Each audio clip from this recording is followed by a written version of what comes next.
मेरा नाम है मेहरुनिशा। आपका मेरे चैनल पर स्वागत है। आइए सुनते हैं सुरैया की ये कहानी। एक दिन मैं एक जुआरी को घर पर ले आई और अपनी सौतेली बेटी नाजिया का निकाह उसे करा दिया। नाजिया बहुत रोई, चीखी, चिल्लाई, लेकिन मैंने उसकी एक न सुनी।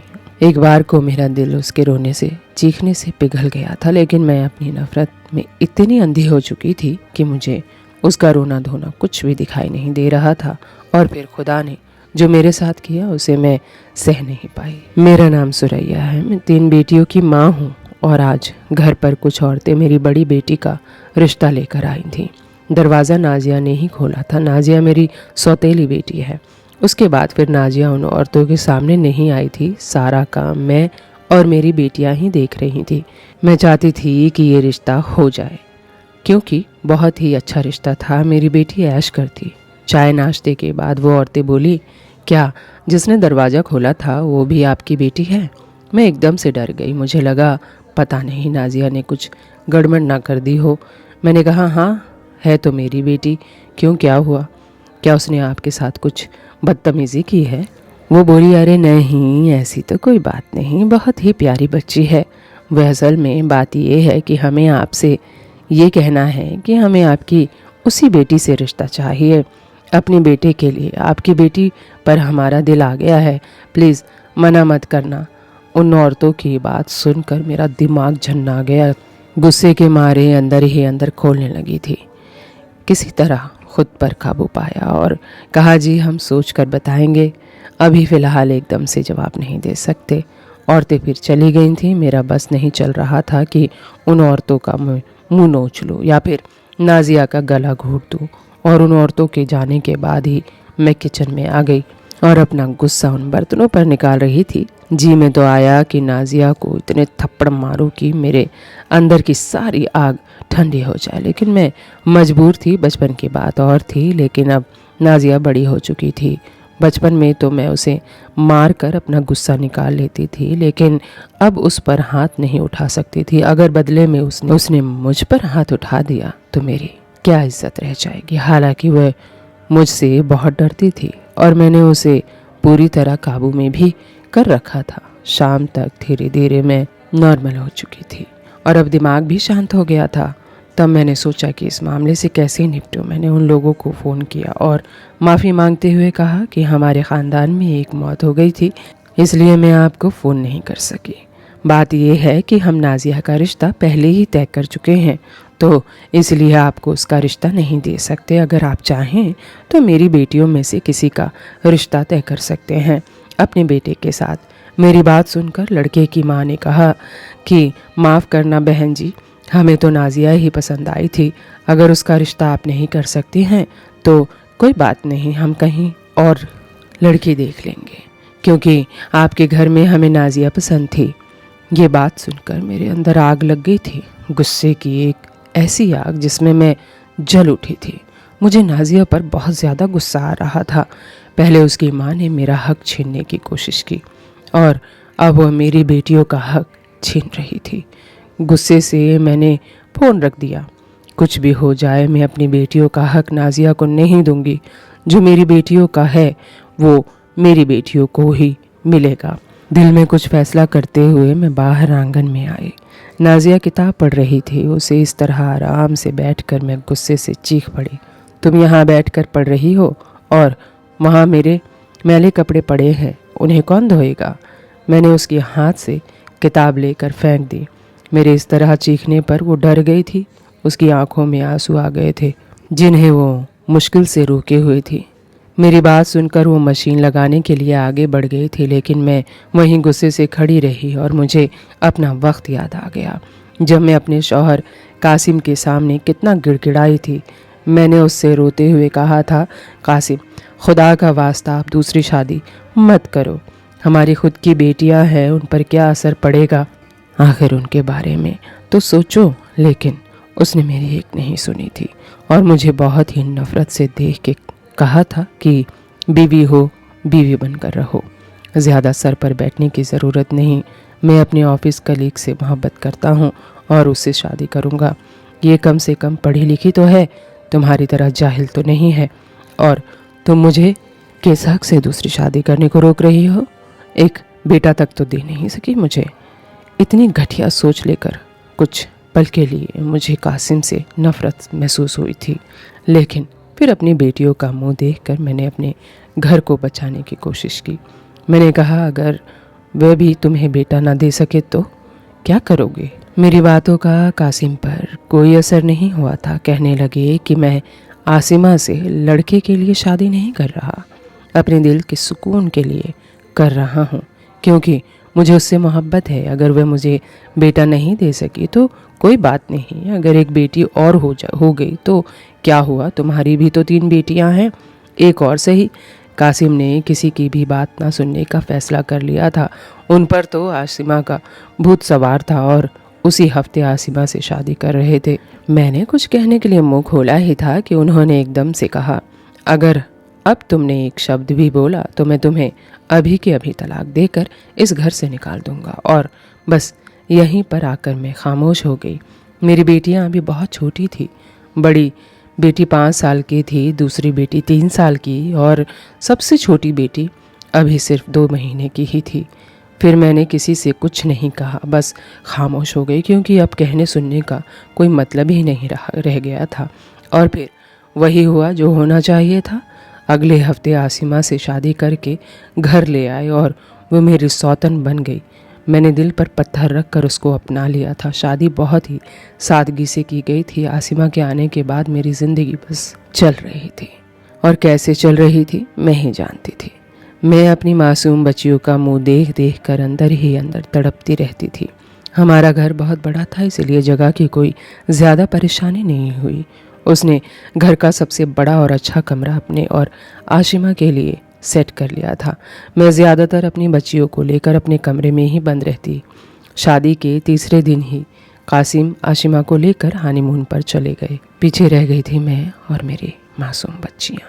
वे दोनों पूरे 1 महीने बाद लौटे थे, और यह 1 महीना मैंने किन तकलीफ़ों में गुजारा था मैं ही जानती थी। छोटे छोटे 3 बच्चों को संभालने के साथ साथ मुझे बाहर का काम ही करना पड़ता था। मुझे लगा था कि मेरी ज़िंदगी का यही महीना सबसे तकलीफ़ से भरा महीना होगा, लेकिन मैं गलत थी। मेरी असल तकलीफ़ें तो अब शुरू हुई थी। मेरी और मेरी बच्चियों की क्या क्या ज़रूरत है वह कासिम को दिखाई नहीं देती थी।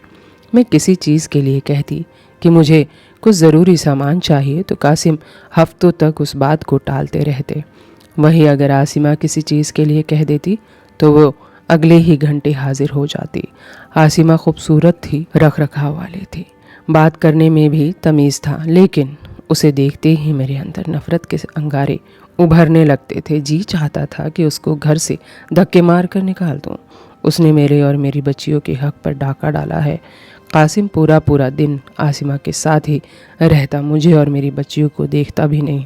आसिमा घर का कोई काम नहीं करती थी, क्योंकि कासिम ने ही उसे मना कर रखा था कि घर का कोई भी काम मत करना, किचन में चूल्हे के सामने खड़े मत होना, क्योंकि तुम्हारा गोरा रंग काला पड़ जाएगा। और आसिमा ने इस बात को शर्माते हुए मान भी लिया था।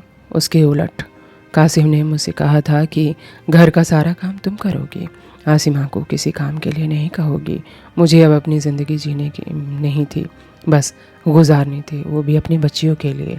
इसलिए चुपचाप सारी बातें मानती चली गई। जब शौहर अपना नहीं तो पराई औरत से क्या शिकवा। कासिम के ऑफिस आने से 5 मिनट पहले बाहर निकलती, पूरी तरह तैयार होती और बाहर गेट पर कासिम का इंतज़ार करने लगती। कासिम आता तो दोनों कुछ देर आपस में बातें करते, साथ बैठकर खाना खाते।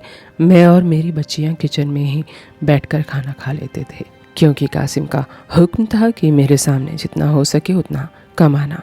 कभी कभी मैं अपना गुस्सा अपनी बच्चियों पर ही निकाल देती थी, लेकिन बाद में पछतावा भी होता था कि आखिर इन प्यारी बच्चियों का क्या कसूर है। लेकिन मैं खुद मजबूर थी। मैं पूरा दिन घर के काम करती, मैं पूरा दिन नौकरानी बनी रहती थी। सबके लिए नाश्ता, खाना, कपड़े, घर की सफाई, ऊपर से 3 बच्चियों को संभालना। इसके बाद कासिम और आशिमा के फिजूल के चोंचले देखना। दिल पर पत्थर रख कर काम करती और दोनों की इश्कबाजियाँ देखा करती। अगर कासिम आशिमा को दूसरे घर में रखते तब भी शायद मुझे इतना दुख नहीं होता, लेकिन उन्होंने उसको मेरी छाती पर ही लाकर बिठा दिया था। फिर एक दिन पता चला आशिमा पेट से है।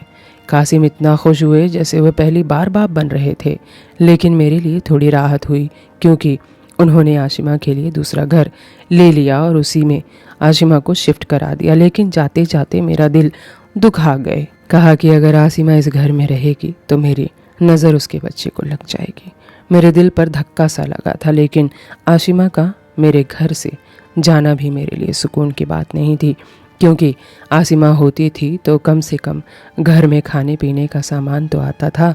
तब तो कासिम मुझसे भी बेफिक्र हो गए थे। घर में खाने पीने के लाले पड़ने लगे थे। मैंने सिलाई का काम शुरू कर दिया। कासिम को फ़ोन करके सामान मांगती तो वो एक एक हफ्ता लगा देते, इसलिए मजबूरी में मैंने खुद ही काम करना शुरू कर दिया। मैं कपड़े सिलाई करती और जो कुछ भी पैसा आता वो घर में खर्च करती थी। वह दिन मेरी ज़िंदगी के सबसे मुश्किल भरे दिन थे, लेकिन फिर ऐसा हुआ कि कासिम की नौकरी चली गई और आशिमा ने एक बेटी को जन्म दिया। नौकरी जा चुकी थी, खर्चे बढ़ चुके थे, इसीलिए मजबूरी में कासिम ने जो किराए पर मकान ले रखा था उसे छोड़कर वापस पुराने घर में आ गया। उसने दूसरी नौकरी ढूंढ ली थी, लेकिन बहुत कम सैलरी थी। वह सारी सैलरी नाजिया और आसिमा पर ही खर्च हो जाते थे। उसके कमरे में दूध के डिब्बे और फ्रूट वगैरह हर वक्त मौजूद रहते। मेरे खर्चे और मेरी बेटियों के खर्चे कहाँ से पूरे होते। मैं अपना वही सिलाई का काम करती थी और अपनी बेटियों का खर्चा चलाती थी। कासिम अपनी सैलरी से सिर्फ राशन पानी लाते थे। आशिमा शुरू में तो अपनी दुनिया में ही मग्न रहती थी, लेकिन अब धीरे धीरे उसने अपना असल रंग दिखाना शुरू कर दिया था। जब खर्चे बढ़ने लगे और आमदनी कम हो गई तो एक दिन उसने किचन में ताला लगा दिया। मैंने आसिमा से हैरानी से पूछा कि तुमने ऐसा क्यों किया? तो कहने लगी कि आमदनी तो ज़्यादा है नहीं और हमारे पास इतना पैसा भी नहीं है कि हर वक्त बच्चे कुछ ना कुछ खाते रहें और फालतू के खर्चे बढ़ाते रहें। उसका साफ इशारा मेरी बच्चियों की तरफ था।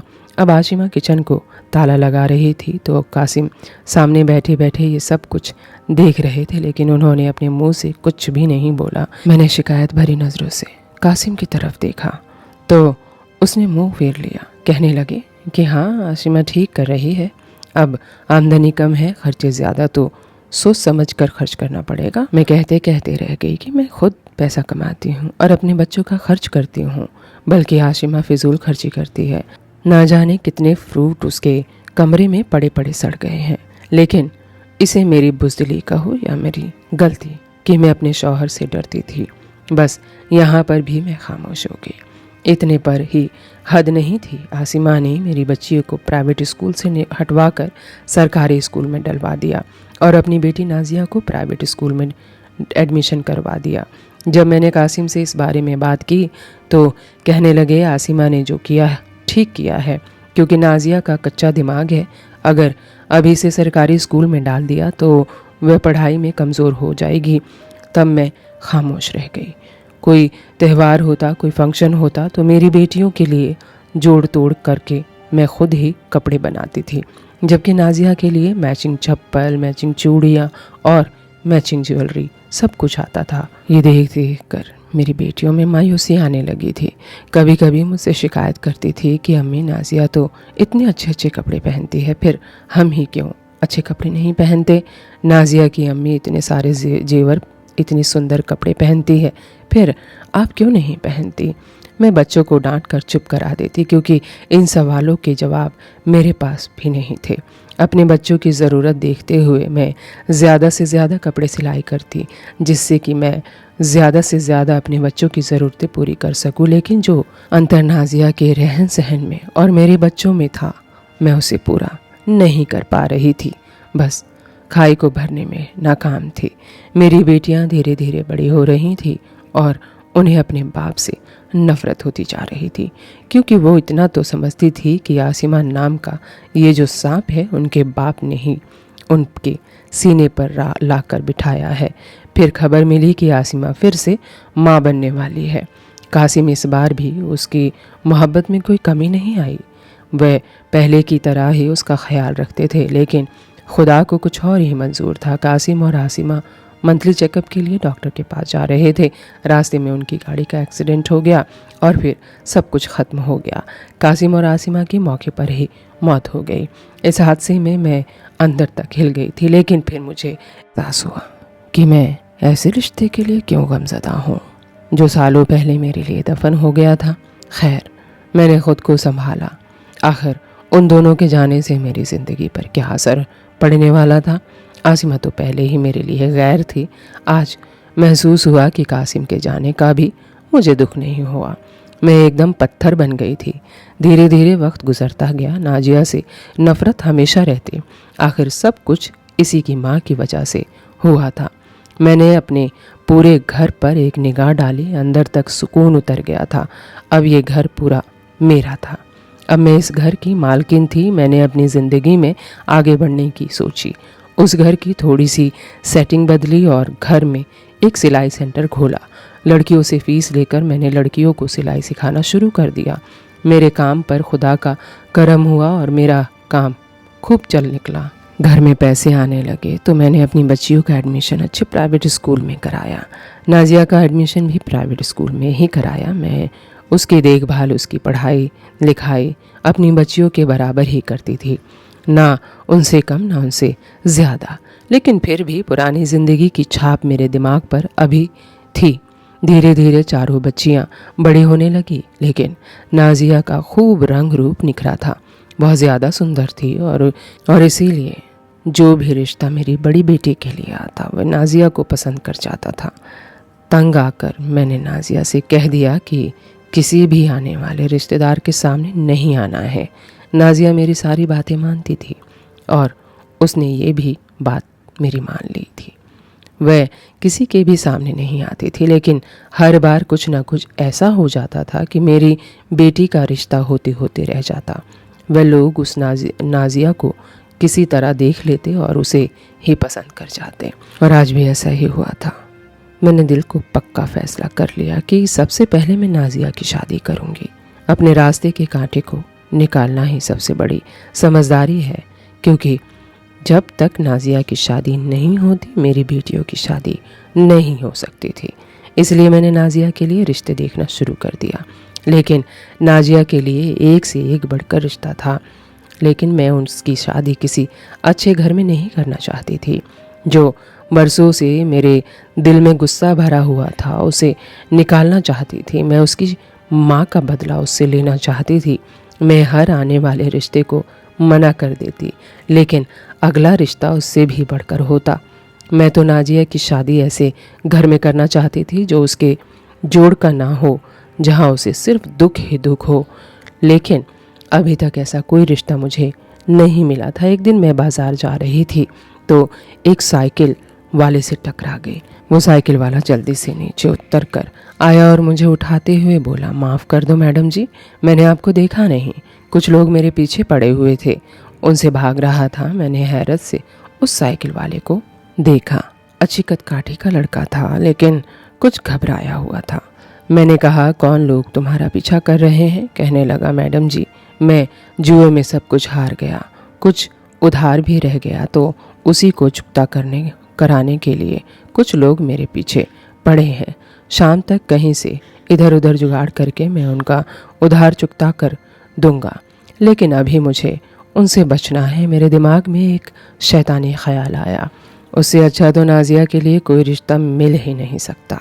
मैं उस साइकिल वाले को थोड़ा साइड में ले गई और उससे पूछा, तुम शादी करोगे? मेरी बात सुनकर वो शर्मा गया और हाँ में सर हिला दिया। मैं उसे फ़ौरन अपने साथ घर ले आई और उसी वक्त काजी को बुलाकर नाजिया के साथ उसका निकाह करवा दिया। नाजिया बहुत रोई, चीखी, चिल्लाई, लेकिन मैंने उसकी एक ना सुनी। एक बार को मेरा दिल उसके रोने चीखने से पिघल गया था, लेकिन मैं अपनी नफ़रत में इतनी अंधी हो चुकी थी कि मुझे उसका रोना धोना कुछ भी दिखाई नहीं दे रहा था। उसी साइकिल वाले के साथ नाजिया की शादी करवा कर मैंने उसे उसी वक्त घर के कपड़ों में ही विदा कर दिया।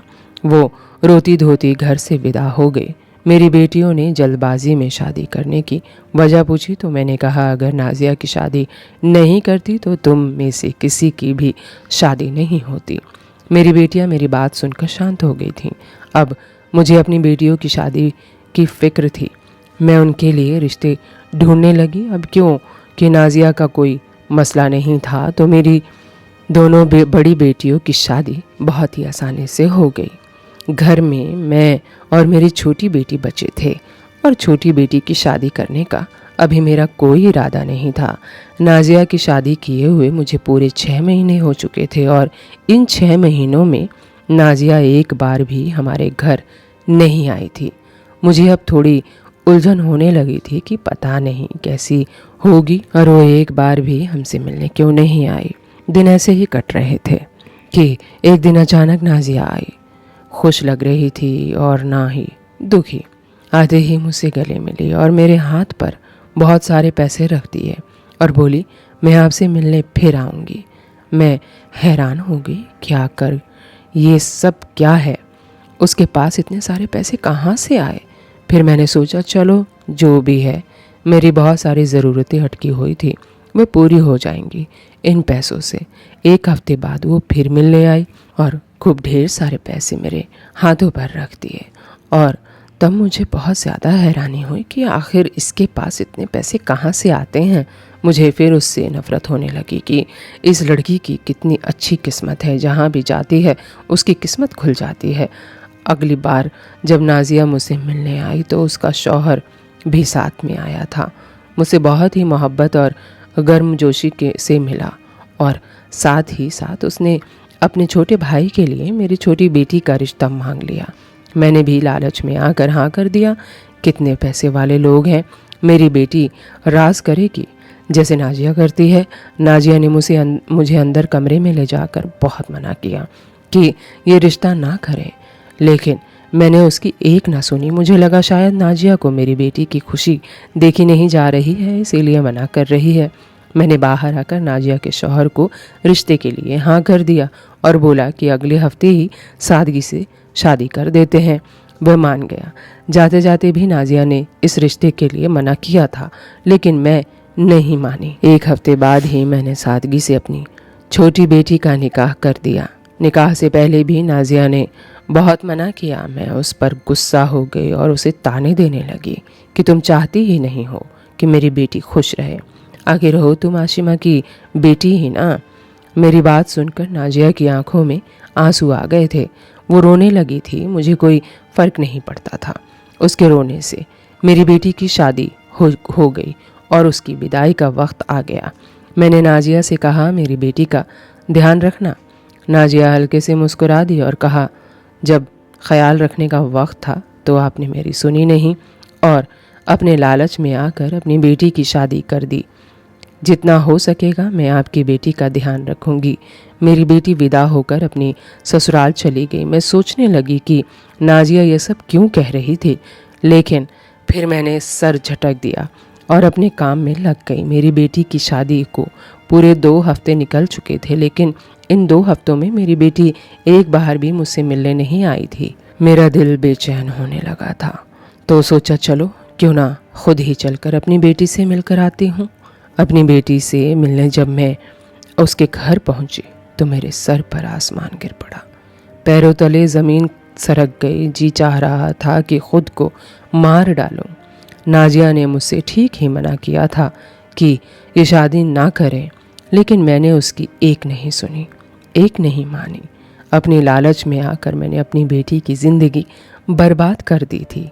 जब मैं अपनी बेटी के घर पहुंची थी तो मेरी बेटी फ़कीरों वाले हुलिये में फटे कपड़े पहने, बाल बिखराए, बड़ा सा कटोरा हाथ में थामे घर से बाहर निकल रही थी। मुझे देखते ही वो दौड़कर मेरे गले से लिपट गई और बोली, अम्मी आपने मुझे कहाँ नर्क में भेज दिया।